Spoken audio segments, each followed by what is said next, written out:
DCP suburban Rajanna, inspector Gaurav Shetty Sushil ಮತ್ತು ಎಲ್ಲ ಅಧಿಕಾರಿ ಸಿಬ್ಬಂದಿಗಳನ್ನು ಇಲ್ಲಿವರೆಗೆ ಒಟ್ಟು 6 ಜನ ಆರೋಪಿಗಳನ್ನು ಬಂಧಿಸಲಾಗಿದೆ.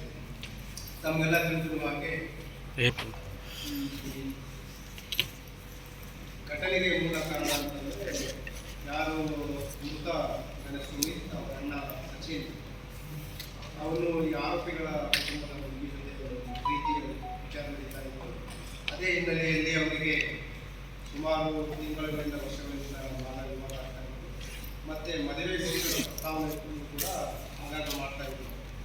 ಈ ದಿನವೂ ಕೂಡ ಆ ಮದುವೆಯ ಪ್ರಸ್ತಾವನೆ ಮಾಡಿದಾಗ ಅದು ಗಲಾಟೆ ಆಗಿದೆ ಎಂದು ಕುಟುಂಬಗಳ ದೇಶದಲ್ಲಿ ಇವನು ಹುಡುಗಿಯ ಅಣ್ಣ ಒಬ್ಬನನ್ನು ಚಾಕುವಿನಿಂದ ಇಟ್ಟಿದ್ದಾನೆ. ಅದು ಆರಂಭದ ಹಂತದಲ್ಲಿ ಅಟೆಂಪ್ಟ್ ಮಾಡಿ ಕೇಸ್ ತೆಗೆದುಕೊಳ್ಳಲಾಗಿತ್ತು. ನಂತರ ಚಿಕಿತ್ಸೆ ಫಲಕಾರಿಯಾಗಿದೆ. ಆಸ್ಪತ್ರೆಯಲ್ಲಿ ಸುಮಿತ್ ಮೃತರಾಗಿದ್ದಾರೆ.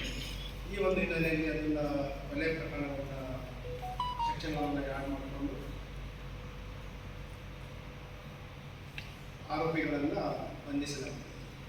ಇದರಲ್ಲಿ ಬಂಧಿತರಾದ ಟೋಟಲ್ 6 ಜನ ಇದ್ದಾರೆ. ಅದರಲ್ಲಿ ಮೃತರ ಕುಟುಂಬದವರು ಆರೋಪಿಗಳ ಕುಟುಂಬದವರು 4 ಜನ ಇದ್ದಾರೆ ಮತ್ತು ಏನು ಮರುಳಿದ್ದಾರೆ ಅವರ 2 ಜನ ಸ್ನೇಹಿತರು ಕೂಡ ಇದರಲ್ಲಿ ಬಂಧಿತರಾಗಿದ್ದಾರೆ, ಸಿದ್ದು ಮತ್ತು ಪ್ರಜ್ವಲ್.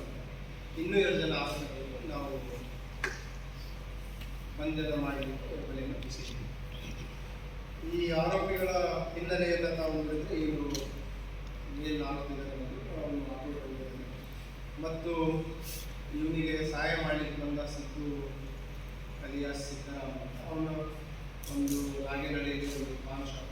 ಉಳಿದ ಆರೋಪಿಗಳು ಎಲ್ಲ ಈ ಸ್ಥಳೀಯರಿದ್ದಾರೆ ಮತ್ತು ಲೇಬರ್ ಕೂಲಿ ಕೆಲಸ ಮಾಡಬೇಕು.